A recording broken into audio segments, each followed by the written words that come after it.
നമ്മൾ നോക്കാൻ പോകുന്നത് സോഫ്റ്റ് സ്കിൽസിലെ തന്നെ മൊഡ്യൂൾ 5 വർക്ക് പ്ലേസ് എറ്റിക്വറ്റ്സ് ആണ്. അപ്പോൾ എറ്റിക്വറ്റ് എന്ന് വെച്ച് കഴിഞ്ഞാൽ എന്താണ്? ബിഹേവിയർ എന്നാണ്. അപ്പോൾ വർക്ക് പ്ലേസിൽ നമ്മൾ എങ്ങനെ ബിഹേവ് ചെയ്യണം എന്നുള്ളതാണ് നമ്മൾ ഈ ഓഡിയോയ്ക്കകത്ത് നോക്കുന്നത്. അപ്പോൾ നമ്മുടെ ബിഹേവിയർ അറ്റ് വർക്ക് എന്ന് പറയുന്നത് വളരെ ഇമ്പോർട്ടൻ്റ് ആണ്. കാരണം നമ്മുടെ റെപ്യൂട്ടേഷനെ, നമ്മുടെ വർക്ക് പ്ലേസിലുള്ള റിലേഷൻഷിപ്സിനെ, കരിയർ ഗ്രോത്തിനെയൊക്കെ ബാധിക്കുന്നതാണ് വർക്ക് പ്ലേസ് എറ്റിക്വറ്റ് എന്ന് പറയുന്നത്. സോ നമ്മൾ വളരെ പ്രൊഫഷണലായിട്ട് മെയിൻറ്റെയിൻ ചെയ്യണം, വളരെ റെസ്പെക്ട്ഫുള്ളായിട്ട് ഒരു പോസിറ്റീവ് ആറ്റിറ്റ്യൂഡ് മെയിൻറ്റെയിൻ ചെയ്താലേ നമുക്ക് അവിടെ ഒരു ഹാർമോണിയസ് ആയിട്ട് വർക്ക് ചെയ്യാൻ പറ്റുകയുള്ളൂ. So key aspects of workplace behaviour എന്ന് പറയുമ്പോൾ ഫസ്റ്റ് വൺ പ്രൊഫഷണലിസമാണ്. അതായത് കമ്പനി പോളിസീസും ഗൈഡ് ലൈൻസും എല്ലാം നമ്മൾ ഫോളോ ചെയ്യണം. ഒരു സ്ട്രോങ് വർക്ക് എത്തിക് ഉണ്ടായിരിക്കണം നമുക്ക്. ആൻഡ് ഓൾസോ നമ്മുടെ ടാസ്കിനെല്ലാം നമ്മൾ റെസ്പോൺസിബിലിറ്റി ഏറ്റെടുത്തേ പറ്റൂ. പിന്നെ റെസ്പെക്റ്റ് ആൻഡ് ടീം വർക്ക്. കൊളീഗ്സിനെ ആണെങ്കിലും മാനേജേഴ്സിനെ ആണെങ്കിലും നമ്മളെ കാണാൻ വരുന്ന ക്ലയൻറ്റുകളെ ആണെന്നുണ്ടെങ്കിലും റെസ്പെക്റ്റോടുകൂടി തന്നെ ട്രീറ്റ് ചെയ്യുക. ഗോസിപ്പ്, പേഴ്സണൽ കോൺഫ്ലിക്ട്സ്, ഡിസ്ക്രിമിനേഷൻ ഇതെല്ലാം ഒഴിവാക്കുക. ഒരു നല്ല ടീം പ്ലെയർ ആയിട്ട് കൊളാബറേറ്റ് ചെയ്ത് എല്ലാവരുമായിട്ടും കോപ്പറേറ്റ് ചെയ്ത് സപ്പോർട്ട് ചെയ്ത് നിൽക്കാൻ ശ്രമിക്കുക. പിന്നെ ബാക്കിയുള്ളവരുടെ എഫേർട്ടിനെയൊക്കെ നമ്മൾ അപ്രീഷിയേറ്റ് ചെയ്യുക. അതുപോലെ തന്നെ ബാക്കിയുള്ളവർക്ക് ക്രെഡിറ്റ് കൊടുക്കാനുള്ള എന്തെങ്കിലും ഒരു ഇതാണെന്നുണ്ടെങ്കിൽ, അതായത് അവരെ അഭിനന്ദിക്കാനുള്ള ഒരു ചാൻസ് നമ്മൾ വിട്ടുകളയരുത്.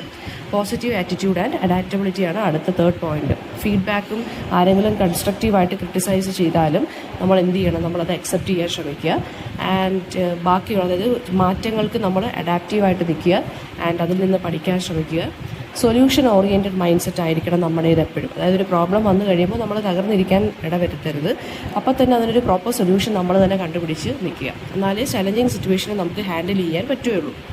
അതുപോലെ തന്നെ പ്രഷറായിട്ടുള്ള, അതായത് പ്രഷർഫുൾ ആയിട്ടുള്ള സിറ്റുവേഷൻസിൽ നമ്മൾ എന്ത് ചെയ്ത് നിൽക്കരുത്? ഭയങ്കര ടെൻസ്ഡായിട്ട് ആൻഷ്യസ് ആയിട്ട് നിൽക്കാതെ, പാനിക്കായിട്ട് മാറാതെ വളരെ കാം ആൻഡ് കമ്പോസ്ഡ് ആയിട്ട് നിൽക്കുക. Then next point communication and body language ആണ്. നല്ല വ്യക്തമായിട്ട് ക്ലിയറായിട്ടും സ്പീക്ക് ചെയ്യുക, ആക്റ്റീവായിട്ട് ലിസൺ ചെയ്യുക. റെസ്പെക്ട്ഫുള്ളായിട്ടും പ്രൊഫഷണൽ ആയിട്ടുള്ള ടോണിൽ വേണം സംസാരിക്കാൻ. അത് ഇമെയിൽ ആണെങ്കിലും കോൺവെർസേഷൻ ആണെങ്കിലും.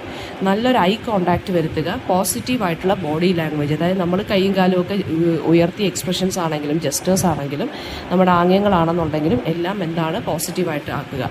അഗ്രസീവായിട്ടുള്ള അല്ലെങ്കിൽ ഓവറായിട്ട് കാഷ്വലായിട്ടുള്ള രീതിയിലുള്ള കമ്മ്യൂണിക്കേഷനൊന്നും നമ്മൾ അഡോപ്റ്റ് ചെയ്യാതിരിക്കുക. പിന്നെ പങ്ക്ച്വാലിറ്റിയും ടൈം മാനേജ്മെൻറ്റും. ഓൺ ടൈം എത്തുക.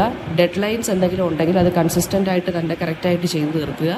വർക്ക് ലോഡിനെ നല്ല രീതിയിൽ എഫിഷ്യൻ്റായിട്ട് മാനേജ് ചെയ്യുക, അല്ലാതെ ലാസ്റ്റ് മിനിറ്റ് കൊണ്ട് വെച്ച് ചെയ്യരുത്. കൊളീഗ്സിൻ്റെ ടൈമിനെയും റെസ്പെക്റ്റ് ചെയ്യുക. മീറ്റിങ്സും ഡിസ്കഷൻസും ഒക്കെ ഉണ്ടെങ്കിൽ അത് ഫോക്കസ്ഡ് ആക്കി ഓൺ ടൈം തന്നെ നടത്തുക. പിന്നെ handling conflicts and work place challenges. Disagreements ഒക്കെ ഉണ്ടെങ്കിൽ അതിനെ വളരെ കാം ആൻഡ് പ്രൊഫഷണൽ ആയിട്ടുള്ള രീതിയിൽ അഡ്രസ്സ് ചെയ്യാൻ ശ്രമിക്കുക. ടെൻഷൻ ക്രിയേറ്റ് ചെയ്യാതെ എന്തെങ്കിലും ഒരു പ്രോബ്ലം വരുമ്പോൾ അതിനൊരു സൊല്യൂഷൻ തന്നെ പെട്ടെന്ന് കൊണ്ടുവരാൻ ശ്രമിക്കുക. പിന്നെ സീരിയസ് ആയിട്ടുള്ള വർക്ക് പ്ലേസ് ഇഷ്യൂസ് വരുമ്പോൾ അത് HR-നെ അറിയിക്കുക. അതുപോലെ തന്നെ എന്തെങ്കിലും നമ്മുടെ ഭാഗത്തുനിന്ന് എന്തെങ്കിലും തെറ്റുണ്ടെന്നുണ്ടെങ്കിൽ എന്ത് ചെയ്യുക? അപ്പോളജൈസ് ചെയ്യുക. ഇനി പേഴ്സണൽ എറ്റിക്വറ്റ് എന്ന് വെച്ചാൽ എന്താണ്?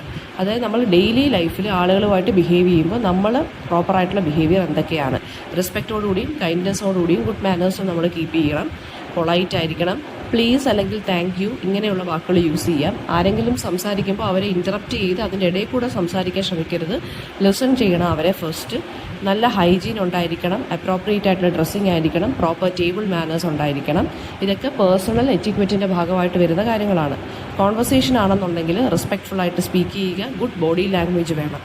പിന്നെ ഡിജിറ്റൽ എറ്റിക്വറ്റ് എന്ന് വെച്ചാൽ എന്താ? നമ്മൾ ഇൻ്റർനെറ്റ് യൂസ് ചെയ്യുമ്പോൾ അല്ലെങ്കിൽ നമ്മൾ ഫോണ്, ടാബ് ഇതൊക്കെ യൂസ് ചെയ്യുമ്പോൾ നമ്മൾ പാലിക്കേണ്ട ബിഹേവിയർ. അപ്പോൾ ഡിജിറ്റൽ എറ്റിക്വറ്റ് എന്ന് വെച്ചാൽ നമ്മുടെ ഫോൺ സൈലൻ്റ് ആക്കി വെക്കുക. മീറ്റിങ്സിലൊക്കെ ഓൺലൈനായിട്ടാണെന്നുണ്ടെങ്കിലും പൊളൈറ്റ് ആയിട്ടുള്ള ലാംഗ്വേജ് യൂസ് ചെയ്യുക. ആൻഡ് പങ്ക്ച്വലായിട്ടിരിക്കുക. അതുപോലെ തന്നെ ആളുകളെ വോമായിട്ട് ഗ്രീറ്റ് ചെയ്യുക. പേഴ്സണൽ സ്പേസ് മനസ്സിലാക്കി ആളുകൾക്ക് ആ പേഴ്സണൽ സ്പേസ് കൊടുത്ത് അവരെ റെസ്പെക്റ്റ് ചെയ്യുക.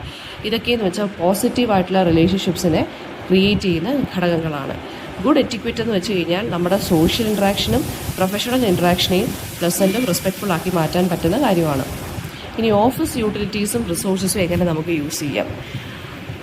നമുക്ക് ഓഫീസ് വർക്ക് അല്ലെങ്കിൽ വർക്ക് എൻവയോൺമെൻറ്റിൽ നമ്മുടെ എഫിഷ്യൻസിയെ കൂട്ടുന്നതും വേസ്റ്റ് റെഡ്യൂസ് ചെയ്യാനും പ്രൊഫഷണലായിട്ട് വർക്കിനെ കാണാനും നമുക്കിത് സഹായിക്കുന്നു.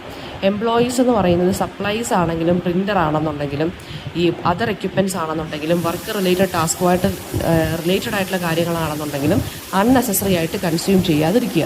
അതായത് നമുക്കിപ്പോൾ ഓഫീസിൽ പ്രിൻ്റർ ഉണ്ട്, അപ്പോൾ നമ്മുടെ വീട്ടിലെ കാര്യങ്ങൾക്കും വീട്ടിലെ പിള്ളേരുടെ കാര്യങ്ങൾക്കും ഒക്കെ വേണ്ടി അതിനെ യൂസ് ചെയ്യാതിരിക്കുക. നമ്മുടെ വർക്ക് റിലേറ്റഡ് ആയിട്ടുള്ള കാര്യങ്ങൾക്ക് മാത്രം അതിനെ കൺസ്യൂം ചെയ്യുക. എനർജി സേവ് ചെയ്യുക, അതായത് ലൈറ്റ് ടേൺ ഓഫ് ചെയ്യുക, കമ്പ്യൂട്ടർ ടേൺ ഓഫ് ചെയ്യുക യൂസ് ഇല്ലാതിരിക്കുന്ന സമയത്ത്. അതൊക്കെ റിസോഴ്സസിനെ കൺസർവ് ചെയ്യാൻ സഹായിക്കും. പിന്നെ meeting rooms, break areas, office kitchen ഇതൊക്കെ ക്ലീൻ ആൻഡ് ടൈഡിയാക്കി വെക്കുക. അത് നമ്മുടെയും കൂടെ ഉത്തരവാദിത്വമാണെന്ന് മനസ്സിലാക്കി നിൽക്കുക. പിന്നെ ഓഫീസ് ഐറ്റംസ് നമ്മൾ ബോറോ ചെയ്യുവാണെങ്കിലും അതിനെ അപ്പം തന്നെ റിട്ടേൺ ചെയ്യുക. ബാക്കിയുള്ളവർക്കും അവൈലബിൾ ആക്കേണ്ട കാര്യങ്ങളാണ് അതൊക്കെ. അപ്പോൾ ഓഫീസ് റിസോഴ്സസിനെ നമ്മൾ എന്ത് ചെയ്യുക, പ്രോപ്പറായിട്ട് യൂസ് ചെയ്യുക. അതുവഴി പ്രൊഡക്ടിവിറ്റിയെ പ്രൊമോട്ട് ചെയ്യണം, കോസ്റ്റ് റെഡ്യൂസ് ചെയ്യണം. അപ്പോൾ വർക്ക് പ്ലേസ് കൾച്ചറിനെ നമ്മൾ റെസ്പെക്റ്റ്ഫുൾ ആക്കണം. അടുത്തത് ട്രാവൽ എറ്റിക്വറ്റ് ആണ്. അതായത് നമ്മൾ ട്രാവൽ ചെയ്യുമ്പോൾ നമ്മുടെ ബിഹേവിയർ എങ്ങനെ ആയിരിക്കണം എന്നുള്ളതാണ്. സോ വർക്കിന് വേണ്ടി ട്രാവൽ ചെയ്യുന്നതാണ് ഇവിടെ പറയുന്നത്, വർക്ക് ട്രാവലിംഗ്. ഇപ്പോൾ ട്രാവലിംഗ് ഫോർ വർക്ക്, അപ്പോൾ അതാണെന്നുണ്ടെങ്കിൽ പ്രൊഫഷണലിസവും നമ്മുടെ കമ്പനിയെ നല്ല രീതിയിൽ നമ്മൾ റെപ്രസെൻറ്റ് ചെയ്ത് വേണം നമ്മൾ നിൽക്കാൻ അല്ലെങ്കിൽ ട്രാവൽ ചെയ്യാൻ. നമ്മുടെ ട്രിപ്പ് പ്ലാൻ ചെയ്യുന്നത് കെയർഫുൾ ആയിരിക്കണം. ഫ്ലൈറ്റ് ആണെങ്കിലും മീറ്റിംഗ്സ് ആണെങ്കിലും കമ്പനി ഗൈഡ് ലൈൻസ് എല്ലാം ഫോളോ ചെയ്ത് പങ്ക്ച്വൽ ആയിരിക്കണം. നമ്മൾ അപ്രോപ്രിയേറ്റ് ആയിട്ട് ഡ്രസ്സ് ചെയ്യണം, കാരണം ബിസിനസ് മീറ്റിംഗ്സ് ഒക്കെ ആയിരിക്കും. കൊളീഗ്സിൻ്റെ സ്പേസും ഒക്കെ റെസ്പെക്റ്റ് ചെയ്ത് വേണം. ഇപ്പോൾ ട്രാവൽ ചെയ്യുന്നത് ടുഗദറായിട്ട് വേറൊരു കൊളീഗിൻ്റെ കൂടെ ആണെങ്കിൽ അയാൾക്കൊരു പേഴ്സണൽ സ്പേസ് കൊടുത്തിട്ട് വേണം ട്രാവൽ ചെയ്യുക. കമ്പനി റിസോഴ്സൊക്കെ വൈസായിട്ട് യൂസ് ചെയ്യുക. പ്രൊഫഷണൽ ആറ്റിറ്റ്യൂഡ് മെയിൻറ്റെയിൻ ചെയ്യുക. ഇവൻറ്റുകളാണെങ്കിലും ബിസിനസ് ഡിന്നേഴ്സ് ഉണ്ടെങ്കിലും മീറ്റിംഗ്സ് ഉണ്ടെങ്കിലും. ഇൻ്റർനാഷണലായിട്ട് ട്രാവൽ ചെയ്യുവാണെങ്കിൽ അവിടുത്തെ ആ രാജ്യത്തെ കൾച്ചറൽ ഡിഫറൻസസും ലോക്കൽ കസ്റ്റംസും ഒക്കെ നമുക്കൊന്ന് ജസ്റ്റ് ഒന്ന് അറിഞ്ഞിരിക്കണം. അതിനൊരു മൈൻഡ്ഫുള്ളായിട്ട് നമ്മളൊന്ന് ബിഹേവ് ചെയ്യുക. പിന്നെ ഗുഡ് ട്രാവൽ എറ്റിക്വറ്റ് എന്ന് വെച്ച് കഴിഞ്ഞാൽ നമുക്ക് പോസിറ്റീവായിട്ടൊരു ഇംപ്രഷനാണ് നമ്മളിൽ ക്രിയേറ്റ് ചെയ്യുന്നത്, ബാക്കിയുള്ളവർക്കും അത് തന്നെയാണ്. ഇനി പ്രൊഫഷണൽ എറ്റിക്വറ്റ് എന്ന് വെച്ച് കഴിഞ്ഞാൽ എന്താണ്, വർക്ക് പ്ലേസിൽ നമ്മൾ ഞാൻ നേരത്തെ പറഞ്ഞ പോലെ തന്നെ പ്രൊഫഷണൽ എറ്റിക്വറ്റ് എന്ന് വെച്ചാൽ വർക്ക് പ്ലേസിൽ നമ്മൾ ബിഹേവ് ചെയ്യുന്ന റെസ്പെക്ട്ഫുൾ ആൻഡ് കേർട്ടിയസ് ബിഹേവിയറിനെയാണ് നമ്മൾ പ്രൊഫഷണൽ എറ്റിക്വറ്റ് എന്ന് പറയുന്നത്. പങ്ക്ച്വലായിരിക്കാൻ, അപ്രോപ്രിയേറ്റ് ആയിട്ട് ഡ്രസ്സ് ചെയ്യുക, കമ്മ്യൂണിക്കേറ്റ് ചെയ്ത് ക്ലിയർ ആൻഡ് പോസിറ്റീവ്ലി ആയിരിക്കണം ആൻഡ് പൊളൈറ്റ്ലി ആയിരിക്കണം. ഇപ്പോൾ കൊളീഗ്സിനെ ആണെങ്കിലും ക്ലയൻസിനെ ആണെങ്കിലും സൂപ്പർവൈസേഴ്സിനെ ആണെങ്കിലും മാനേജേഴ്സിൻ്റെ അടുത്താണെങ്കിലും റെസ്പെക്ട്ഫുൾ ആയിട്ട് പെരുമാറുക, ആക്റ്റീവായിട്ട് ലിസൺ ചെയ്യുക, ഗോസിപ്പൊക്കെ ഒഴിവാക്കുക. അതായത് ഇന്നപ്രോപ്രിയേറ്റ് ആയിട്ടുള്ള കോൺവെർസേഷൻസ് ഒക്കെ വർക്ക് പ്ലേസിൽ ഒഴിവാക്കുക. പിന്നെ വർക്ക് ലൈഫ് ബാലൻസ് ആണ്, ഇത് ഏറ്റവും ഇമ്പോർട്ടൻ്റ് ആണ്. നമുക്കൊരു ലൈഫും ഉണ്ട്, നമുക്കൊരു വർക്കും ഉണ്ട് അല്ലേ. അപ്പോൾ നമ്മൾ വർക്കും ലൈഫും ബാലൻസ് ചെയ്ത് വേണം കൊണ്ടുപോകാൻ. അതായത് നമുക്കൊരു പേഴ്സണൽ ലൈഫും ഉണ്ട്, നമുക്കൊരു ജോബ് ലൈഫും ഉണ്ട്. എന്നാൽ മാത്രമേ നമുക്ക് വർക്കിൽ പ്രൊഡക്റ്റീവ് ആകാൻ പറ്റത്തുള്ളൂ. അതുപോലെ തന്നെ ഫാമിലിയിലും ഫാമിലി മെമ്പേഴ്സിൻ്റെ അടുത്തും നമുക്ക് ടൈം സ്പെൻഡ് ചെയ്യാനും പറ്റത്തുള്ളൂ. സോ അത് ക്ലിയർ ബൗണ്ടറി നമ്മൾ ക്രിയേറ്റ് ചെയ്യുക വർക്കും പേഴ്സണൽ ലൈഫും തമ്മിൽ. ഇപ്പോൾ ടാസ്കുകൾ നമ്മൾ പ്രയോറിറ്റൈസ് ചെയ്യുക, എക്സസീവ് ആയിട്ടുള്ള സ്ട്രെസ് ഒന്നും ഏറ്റെടുത്ത് വെക്കരുത്. ബ്രേക്ക് എടുക്കുക ഇടയ്ക്കിടയ്ക്ക്, ഹെൽത്തി ലൈഫ് സ്റ്റൈൽ മെയിൻറ്റെയിൻ ചെയ്യുക. വർക്കിൽ നിന്ന് കുറച്ച് കാലത്തേക്ക് ഡിസ്കണക്ട് ചെയ്ത് നേടുന്നുണ്ടെങ്കിൽ നമ്മുടെ പേഴ്സണൽ ലൈഫിന് കുറച്ച് ഫോക്കസ് കൊടുക്കുക. പിന്നെന്താണ്, എംപ്ലോയേഴ്സിന് വർക്ക് ലൈഫ് ബാലൻസ് സപ്പോർട്ട് ചെയ്യുക. അതായത് ഫ്ലെക്സിബിൾ ആയിട്ടുള്ള സ്കെഡ്യൂളുകളാണ് വർക്കിലുണ്ടെന്നുണ്ടെങ്കിൽ നമുക്ക് ഒരു പോസിറ്റീവായിട്ടുള്ള വർക്ക് കൾച്ചറും കിട്ടും, നമുക്ക് പേഴ്സണൽ ലൈഫ് മെയിൻറ്റെയിൻ ചെയ്യാനും പറ്റും.